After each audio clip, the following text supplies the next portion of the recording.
তোমাদের সঙ্গে সম্ভবত এটা দ্বিতীয়বার দেখা হচ্ছে। We will be talking about Through the Looking Glass for 2 days. Now, this is such an intricately woven text and such a rich text that to do justice to it, one needs to be a specialist in the Victorian age, specifically the Victorian age, which I am not. So I would like to focus on the overarching grander themes of the text and a few biographical details of the author, and to understand or to discuss ways in which you can interpret the text as a whole, the bigger themes, so to speak, and not the details, as I said. And at any moment, if you have any questions which concern the general overarching themes, you are free to ask. You can raise your hand, you can text in the message box. We will try to address those. So we will begin with the author and mention a few things which are important, biographical details important for understanding the text.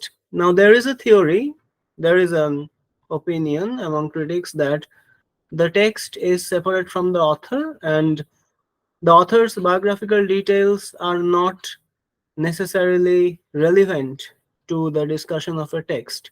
But in case of a few particular authors and a few particular texts, this does not hold ground, because as we know that the Through the Looking Glass is a very peculiar text, and its author, Charles Lutwidge Dodson, was also a unique individual with a very unique personal history.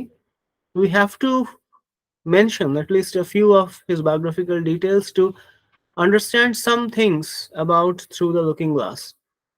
So, the first things first, he was a Victorian gentleman, which is important. Victorian is important, gentleman is also important.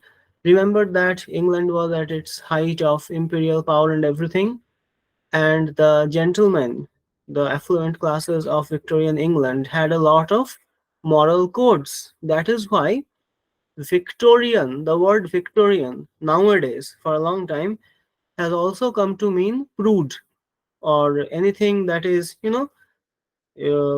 sexually repressed, too formal, too polite.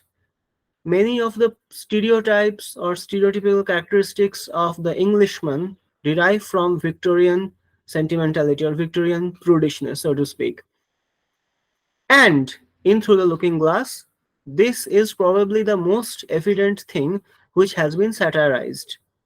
There are satires against Victorian prudery from the beginning to the end, in both the first Alice book, in Wonderland, and Through the Looking Glass. So you should remember that this satirization is happening or is being done by a Victorian gentleman himself.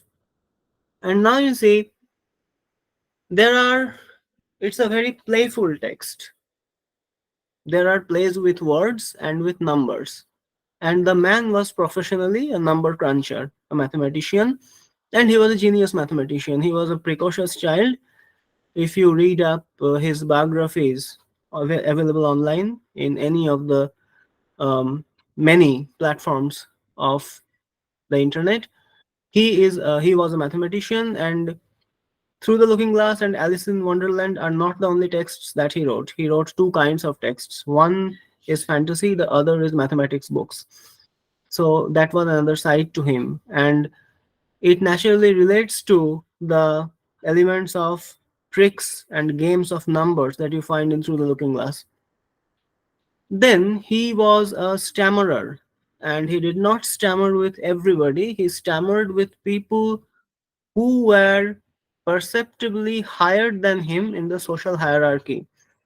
So, Victorian society was a very strictly hierarchical society, not as strictly hierarchical as our society, perhaps, but we can imagine, since we also live in a hierarchical society, there are clear class divisions between us. There are some people higher than us, some people lower than us, and there are clear cut codes of conduct for everyone to understand and obey how to interact with one's seniors and how to interact with one's juniors. Lewis Carroll, Charles Dodgson, he stammered when speaking to his seniors, people more powerful than him. This comes from trauma, and I hope you people know of this acronym. I just texted here PTSD.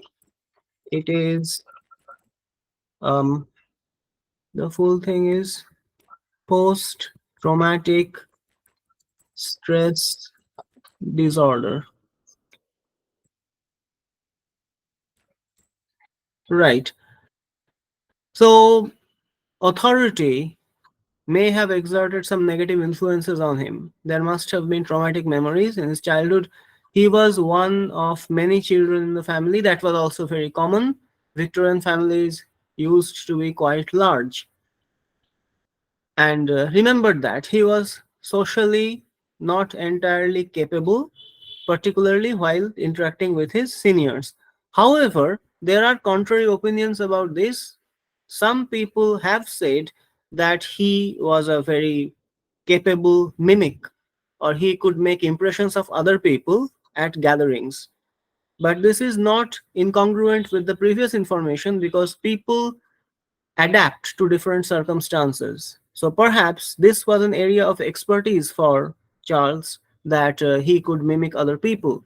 So when you ask such a person to do what he can do, then he naturally becomes easy. His approach becomes easy. But when you place him in a stressful situation, then his stammering will come out. Anyway, he was also an early amateur photographer. Remember, photography was a very new form of technology back in his day, and his techniques were also quite quaint. That he took to it shows that he was open to new ideas. He was always experimenting with new things, new technology, new ideas. Again, something you come across in Through the Looking Glass, the Alice books. He experimented with rhymes, prose style, the whole idea of the narrative. All these things become different from what they usually are in Through the Looking Glass in the hands of Lewis Carroll. So photography was another side to it. Then we come to the probable, actual life inspiration for the character of Alice, that is Alice Liddell. Alice Liddell was one of the children of Dean Liddell of Christ Church of Oxford, where um, Charles Dodgson also worked, and he became closely attached to the Liddells as a whole and to Alice Liddell in particular, and developed a particularly affectionate bond. There are speculations, darker speculations, of his suppressed pedophilia, Charles Dodgson suppressed pedophilia, but that does not exert any negative or noticeable influence in the structure of these tales, these stories, so we can keep that aside for the time being. He became close to the leaders, that is a given fact. He was interested in puzzles and fairy tales, and there are lots of puzzles in Through the Looking Glass, different kinds of puzzles. And he had acquaintances with contemporary Victorian men of letters, men and women of letters, including the Rossettis, John Ruskin, Mark Twain, George MacDonald. George MacDonald is otherwise not as well known as the others. So he was one of the fairy tale writers, popular in contemporary England, not popular with us now. The others we know about, right?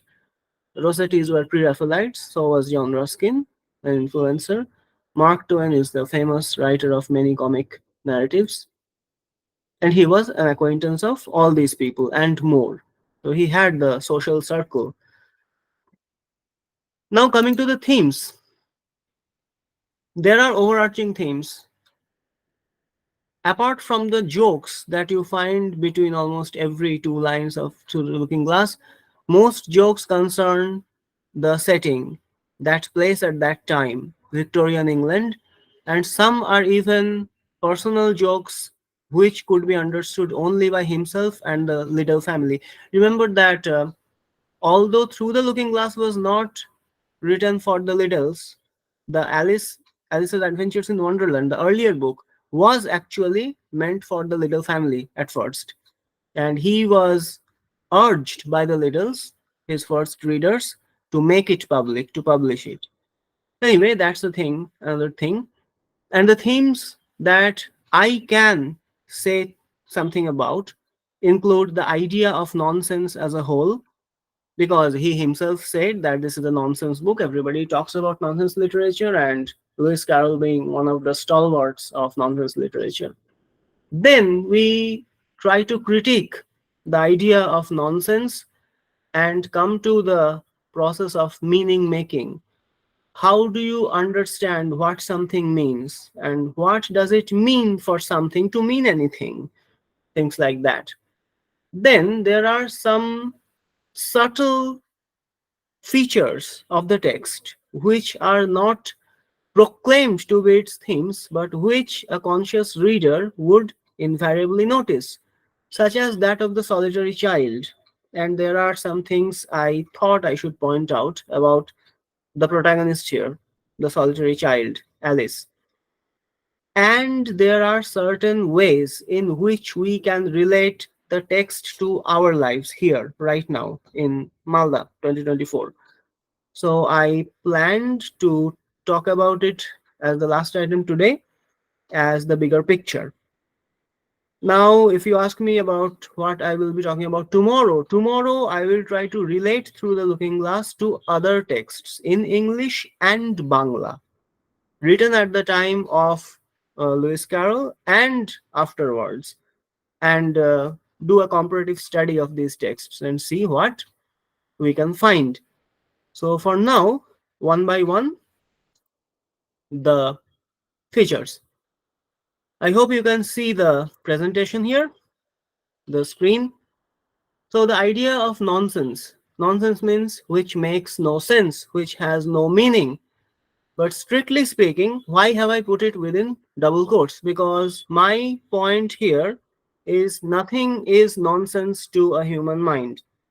Actually, the kinds of narrations or the kinds of expressions that can be called actual nonsense are listed in this page. Listed on this page. There are three examples here. The first is written in a language which I assume that none of you know. What is the first sentence? I hope none of you know. So that is nonsense to you. You can feel something is written here. Maybe it's meaningless, but it is not. It has a meaning. You don't know, so it's nonsense to you.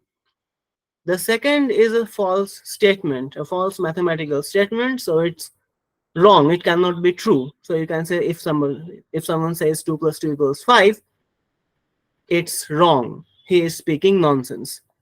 Acha, if you are curious, the first sentence says we are students, which is a very nice sentence. So that is nonsense because we don't know the language. The second one is nonsense because it's a wrong mathematical assertion. And the third is a quotation from James Joyce's Guess What? You can see how nonsensical apparently it is. I hope they know something about James Joyce, I guess. So can you guess from which book this quotation is taken? It's by James Joyce. So which book by James Joyce can be so nonsensical? Anybody? You know about major works of Joyce, right? Try to read it. Wrought a peck of past malt had gem or shen brewed by arclight, and Rory ends to the ragging brow was to be seen ringsome on the aqua face. It looks like the writer of Jabberwocky wrote it, but even he must have been drunk to write this. But anyone? It's by Joyce. Which piece? You can try. If you are wrong, I won't eat you. I can't eat you. We are far away.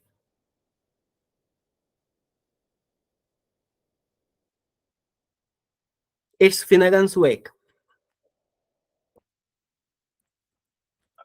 Finnegan's Wake. which Joyce claimed to be his masterpiece. And very few people can dispute that because very few people have managed to read it. I haven't. You haven't either, right? Right. If somebody among you can read Finnegan's Wake and make a critique of it, we would be very proud.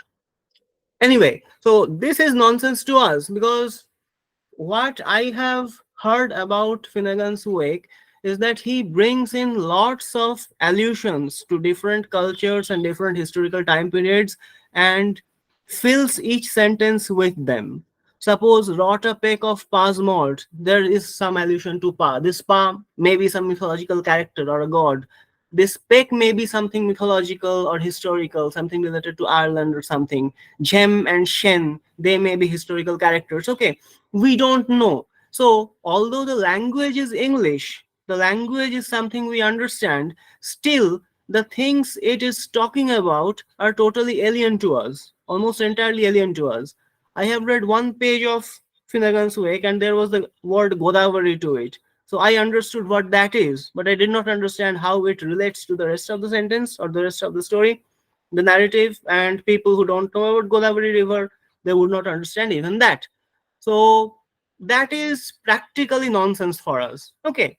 And these three are three kinds of examples of actual nonsense which are not there in Through the Looking Glass. What is there in Through the Looking Glass are not nonsense in the strict sense. So what are they? So let's move on to the next idea. Meaning making. The human mind is a meaning making machine. The human mind is a meaning making machine. Whatever we see, we automatically try to make some meaning out of it. This is here is a quote by the philosopher Noam Chomsky.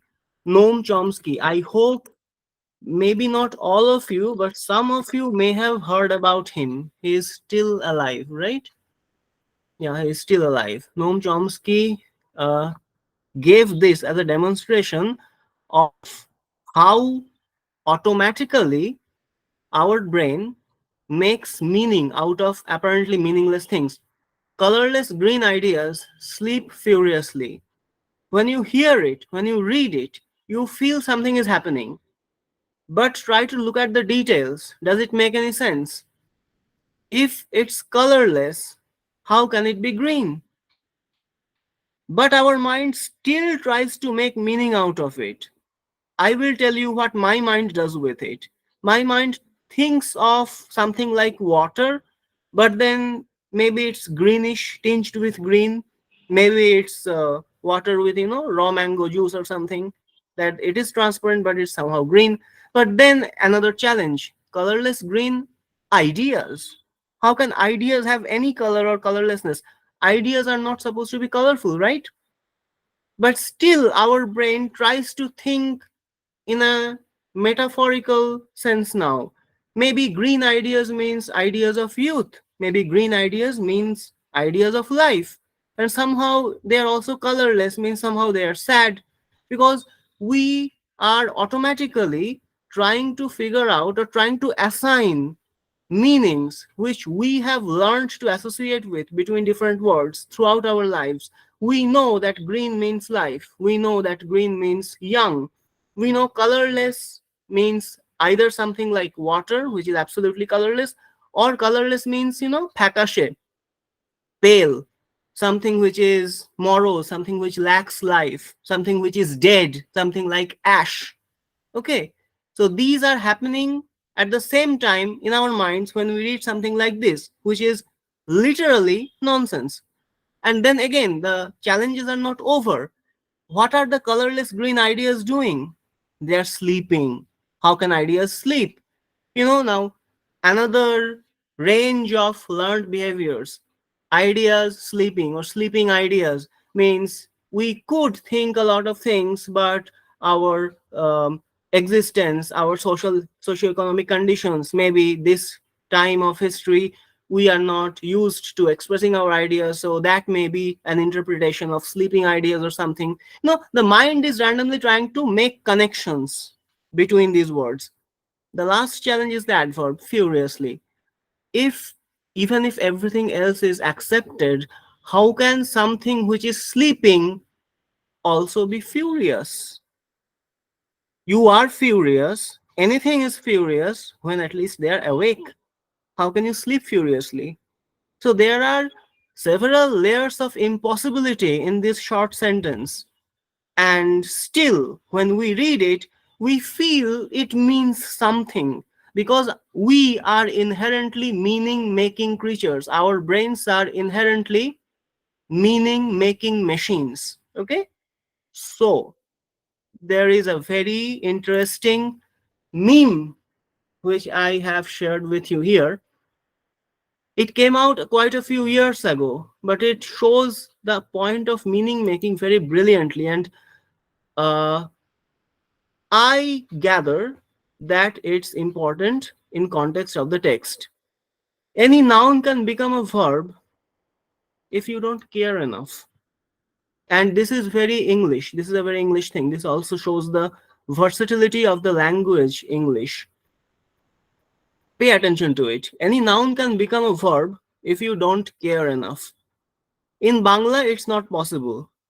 Suppose there is a sentence, water the plants, right? Water the plants means pour water to the pot where the plants are there. What would you say in Bangla? গাছটায় জল দাও বা গাছগুলোতে জল দাও। আমরা কি জল দাওটাকে আমরা জলাও বলতে পারি না, না? ইংলিশে কিন্তু তাই বলছে, ওয়াটার দ্য প্লান্টস। গাছটাকে জলাও বাংলায় আমরা বলতে পারছি না, কিন্তু ইংলিশে বলতে পারছি ওয়াটার দ্য প্লান্টস। এই ওয়াটারটা একটা নাউন, কিন্তু এই সেন্টেন্সে সেটা ভার্ব হয়ে যাচ্ছে। এইভাবেই বলছে যে কোনো নাউন ভার্ব হয়ে যেতে পারে যদি তুমি পরোয়া না করো, if you don't care enough. দেখো তারপরে কি দারুণ দারুণ এক্সাম্পল দিচ্ছে। একজন চ্যালেঞ্জ করছে, this point is invalid unless you use an example in your sentence. উত্তর কি এলো? I can sentence how I want thank. এবার এটা গ্রামাটিক্যালি ভুল, কিন্তু মানেটা বুঝতে কি অসুবিধা হচ্ছে? I can write sentences as I want, so thank you. এইটা হচ্ছে মিনিং। কি লিখে বুঝিয়ে দিল? I can sentence how I want. Sentence কথাটাকেই ভার্ব বানিয়ে দিল। তারপরে কি করলো? বিউটিফুল কেউ রিপ্লাই দিচ্ছে, you see that's why I love English. Then the next example, I like to velociraptor around my house at 2 in the morning. Very interesting. Velociraptor কথাটার মানে কি কেউ জানো? কেউ জানলে একটু বলো, জানো? জুরাসিক পার্ক দেখেছো কেউ?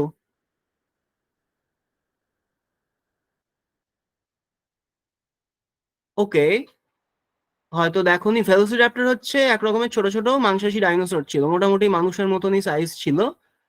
আর অ্যাকচুয়ালি এটা আমাকে ওখানে সামনে দাঁড়িয়ে দেখাতে হতো। কি করবো, আমি এখানে দেখাবো? এটা আবার ইউটিউবে যাবে। হ্যাঁ, করা যাবে, করা যাবে। এটা আমার ঠ্যাং দুটোকেও দেখা গেলে হলো, ও না, সেটা তো আবার ডেঞ্জারাস ব্যাপার। মানে কি বুঝলো তো, এরকম থাকতো আর এইভাবে এইভাবে ওরা আর কি হেঁটে চলে বেড়ায় আর কি। দেখেছো, অ্যাটলিস্ট গডজিলা তো দেখেছো। তো I like to velociraptor around my house at 2 in the morning মানে আমি রাত্রির বেলা মাঝে মধ্যে ঘুম আমার ভেঙে যায় মাঝরাতে, আর আমি বাড়িতে ওই রকম ভাবে এদিক ওদিক করে বেড়াই। এটা বলতে চাইছে। এই পুরো ভার্বটা ভেলোসিরাপ্টর নামটা দিয়েই ভার্বের কাজটা হয়ে গেল। I hope you are understanding. কেউ যদি বুঝতে না পারো তাহলে একটু বলো, তাহলে আমি ব্যাপারটা নিয়ে আরো এক্সাম্পল দেওয়ার চেষ্টা করতে পারি।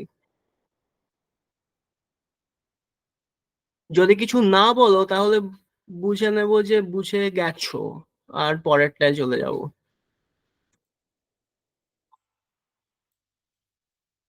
Well, next example. My headache makes me clothesline into a wall. Clothesline ব্যাপারটা একটু দেখিয়ে দিতে হবে।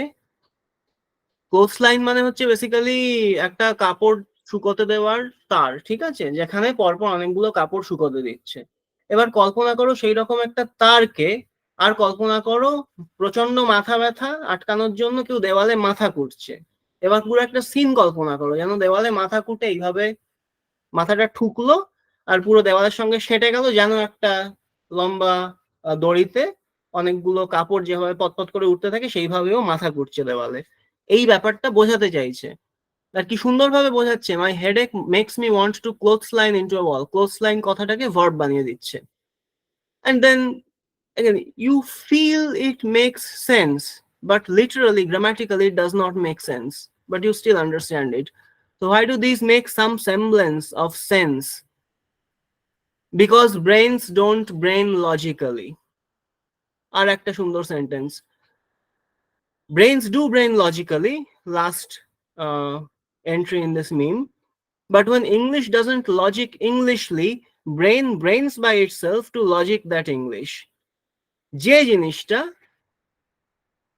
অ্যাপ্রক্সিমেট করে আমাদের text through the looking glass, Alice in Wonderland, brains do brain logically, brains do act logically, but when English does not make sense according to English grammar, that is when English doesn't logic Englishly, brain brains by itself, brain tries to find its own meaning. That is what I mean when I say our brains are inherent meaning making machines. Brain brains by itself to logic that English, to process that English.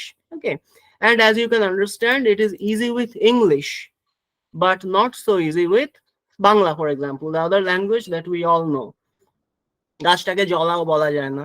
তোমরা যদি creative writing এ interested হও, জলাও টলাও লিখে 5-6টা 12টা 14টা বই বার করো, তাহলে ওটা হয়ে যাবে বাংলা, ফ্লেক্সিবল হবে, তোমাদের জয় জয়কার হবে ভবিষ্যতে সাহিত্যের ইতিহাস বইতে।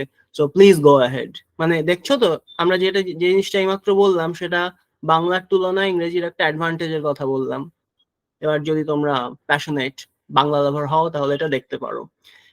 Anyway, so there are some quotations from the text.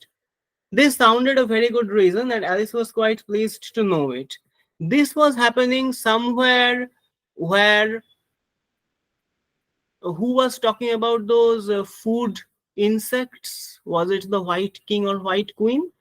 Some maybe Humpty Dumpty, or some of the character. One of the characters was telling Alice about these.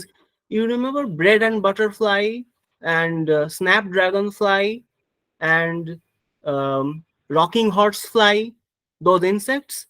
That is the point where Alice wants an explanation of what is a rocking horsefly or what is a snapdragonfly. Then the rocking horsefly is because it rocks on a wooden horse and it is also a fly. There is some kind of this kind of non-Chomsky kind of sense.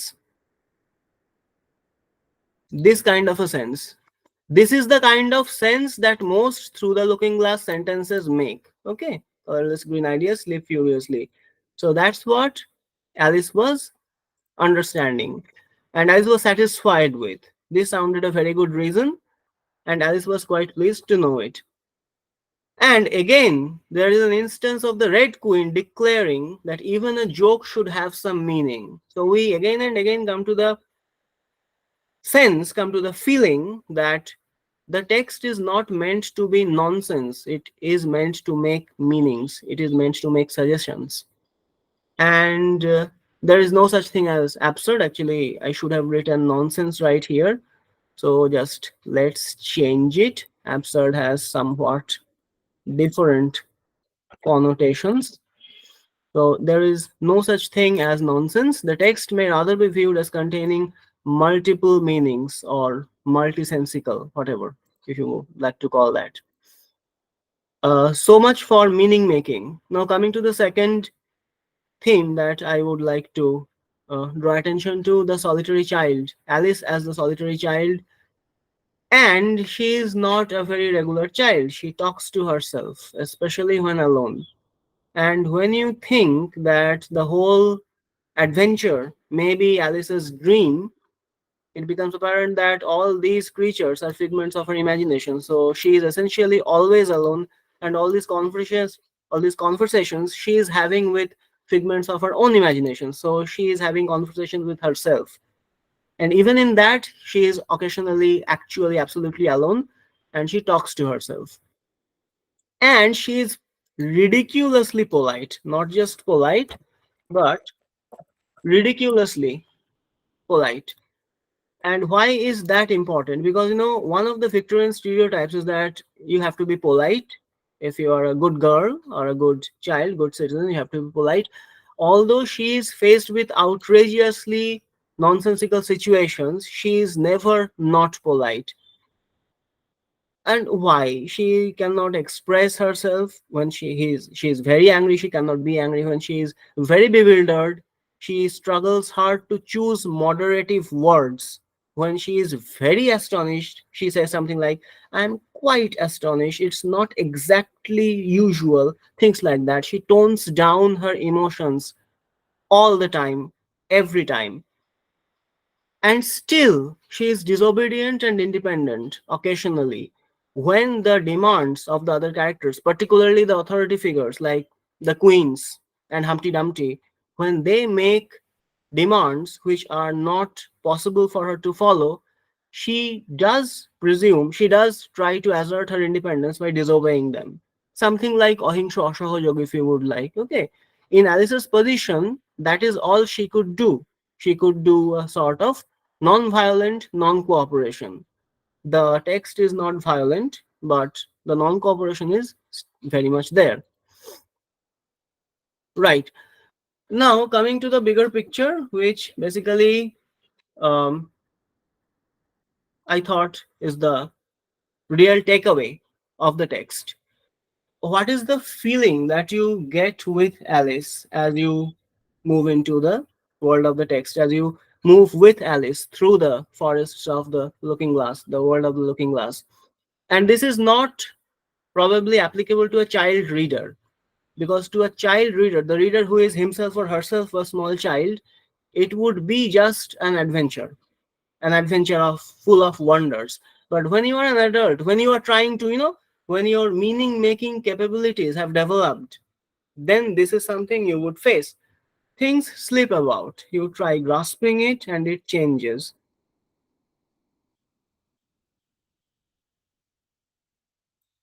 Okay, so you try grasping it and it changes. The moment you think you know the rules change or are revealed to have more nuances. You are made to feel like a powerless and ignorant child. All you can do is to stay stubborn in your queries. It hardly helps, but it's the only thing you can do to claim your autonomy and sanity.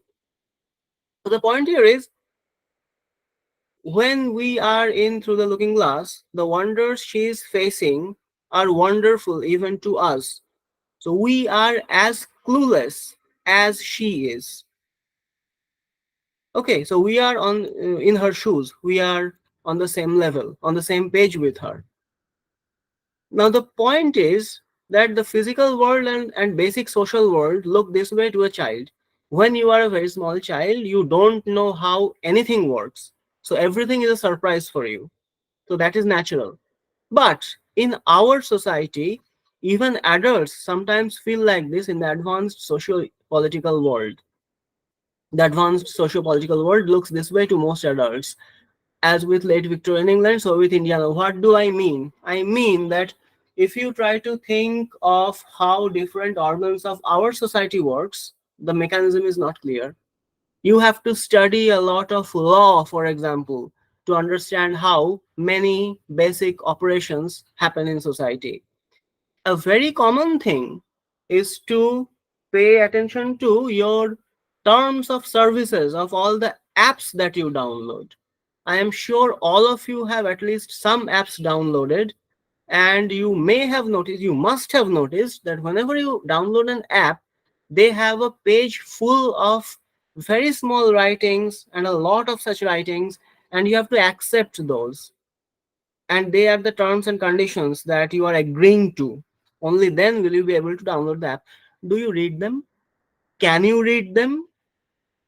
How long would it take you to read them if you decide to read one page of terms and conditions one day?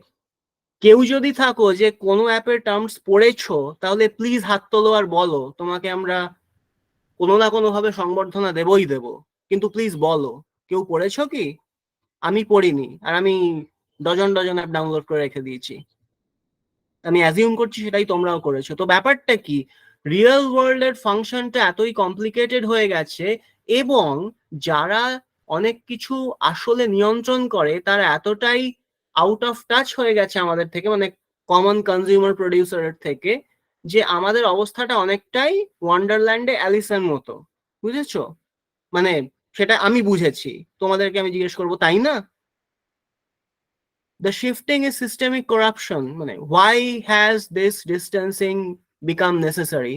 To an extent because of systemic corruption. Any individual who is not a gullible idiot is aware of the deception. মানে আমরা যে terms and conditions না পড়ে accept করছি, সেটা আমরা বুঝতে পারছি যে এটা করা ঠিক হচ্ছে না, কিন্তু উপায়ও নেই। মানে এমন কেউ নিশ্চয়ই নেই যে গোটা ব্যাপারটা কিছুই না বুঝে জাস্ট হ্যাঁ বলে দিচ্ছে। যদি কেউ সেরকম করে, সে সত্যি গালিবল ইডিয়েটই তাকে বলা যাবে। বাট আমরা সর্ট অফ জ্ঞান পাপির মতো কাজ করছি, জেনে বুঝে এই অনুচিত কাজটি করছি। Anyway, all the while the people pulling the strings are silly and stupid. এই জিনিসটা থ্রু দ্য লুকিং গ্লাসে পরিষ্কারভাবে দেখানো হয়েছে, মানে এই গোটা জিনিসটাই থ্রু দ্য লুকিং গ্লাসে দেখানো হয়েছে। এই জিনিসটা পার্টিকুলারলি পরিষ্কারভাবে দেখানো হয়েছে যে যে সমস্ত অথরিটি ফিগাররা অ্যালিসের কাছ থেকে আনুগত্য ডিমান্ড করছে, উল্টো পাল্টা কাজ করতে বলছে, তারা নিজেরা কি খুব জ্ঞানী? রেড কুইন, হোয়াইট কুইন, হামটি ডামটি, এরা কি খুব জ্ঞানী? হোয়াইট নাইট, এক একজনকে মানে you can't really say in recorded meetings how you think about them. They are morons, each bigger than the next. But they have the power, unfortunately. They have the power to apparently shape Alice's reality for her, for most of the narrative. Not in the beginning, not in the end, but for most of the narrative. Thus, human existence becomes child's play, like the one found in the text. So, this is what one realization from reading through the looking glass brings you to. And it is directly related with these dark concepts of the modern world: the deep state, crony capitalism, the military industrial complex, big data surveillance capitalism. In Through the Looking Glass, only the first is present. At least only the first was known to Lewis Carroll. We can rest assured with that. Maybe he knew the second also to an extent, because the British Empire was the first capitalist empire, and whenever there is powerful capitalism, there is a degree of crony capitalism. Anyway, what is the deep state? The deep state is something like people who are on paper the rulers of the country are not the actual rulers of the country. There are other people pulling their strings from behind who are invisible. Like suppose your prime minister, your chief minister, they are the official heads of your state or your country. But the deep state means a situation of a condition of deep state means they are not the actual leaders of the state. They have their actual allegiance, their actual accountability before some other people who are backstage, whom we don't know about. But the chief minister or the prime minister will do only what those invisible people behind them ask them to do. That is deep state. The surface state is the PMCMDM. The deep state consists of those invisible people. You have probably also heard of the deep web and the dark web. Things are parallel like that.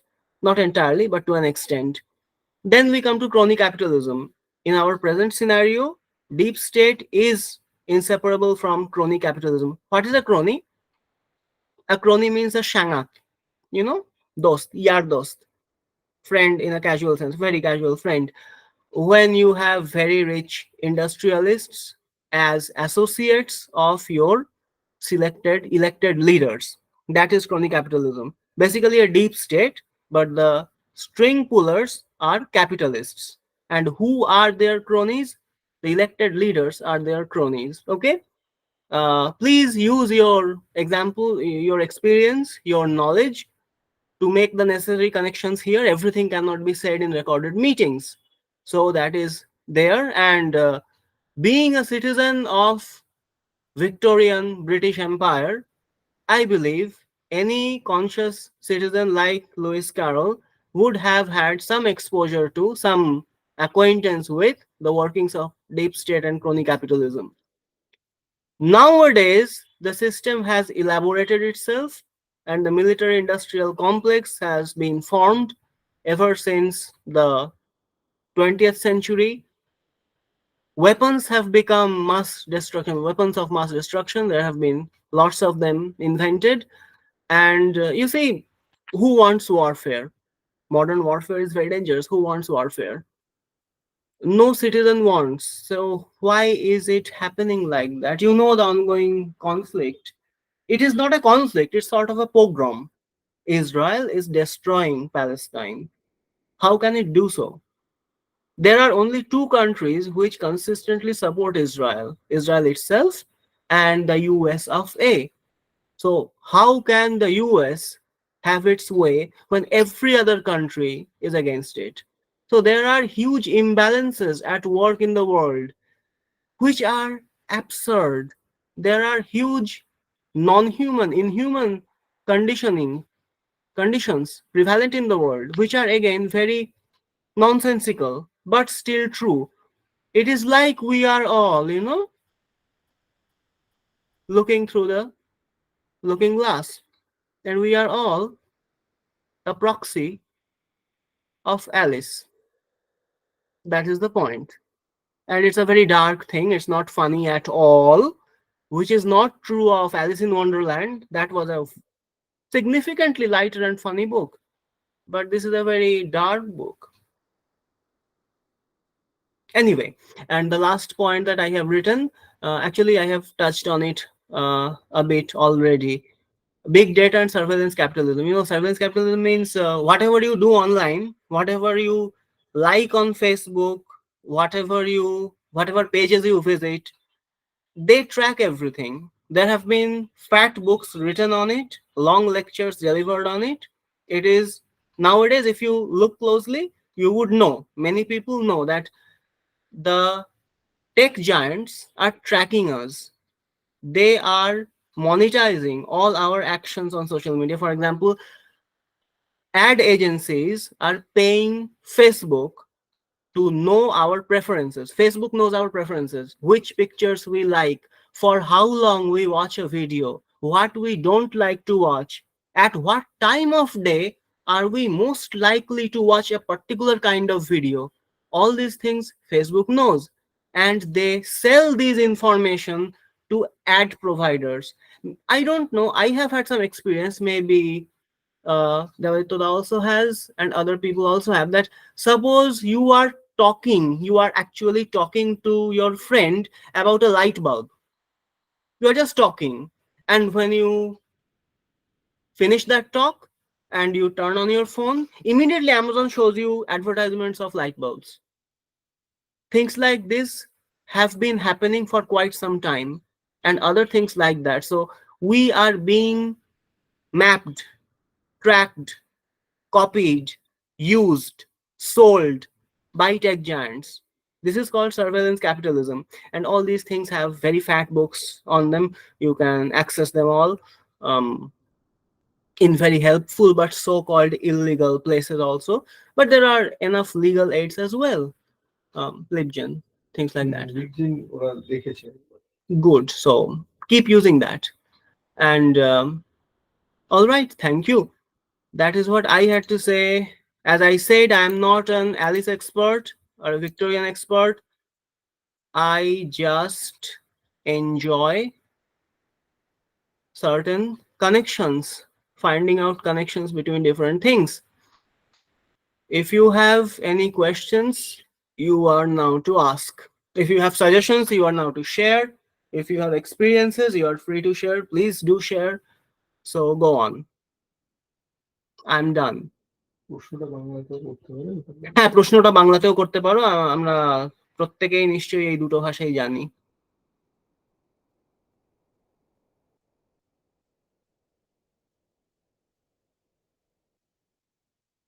আমি সবাইকে চুপ করিয়ে দিচ্ছি। ঠিক আছে, পরের দিন next আলোচনাটা হবে। ওকে, দেখো তুমি বললে। হ্যাঁ, তুই একটু okay fine. So Davidullah will take over from here.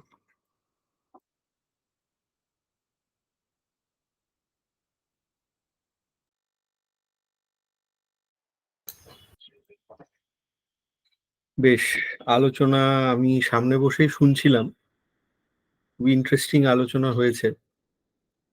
Text নিয়ে আজকে আলোচনা সেভাবে হয়নি, সেটা আগামীকাল হবে। তাও তোমাদের যদি থ্রু দ্য লুকিং গ্লাস বিষয়ক কোনো প্রশ্ন থাকে সেটা কিন্তু করতে পারো।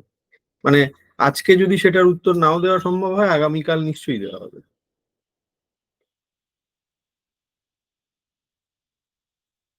বেশ,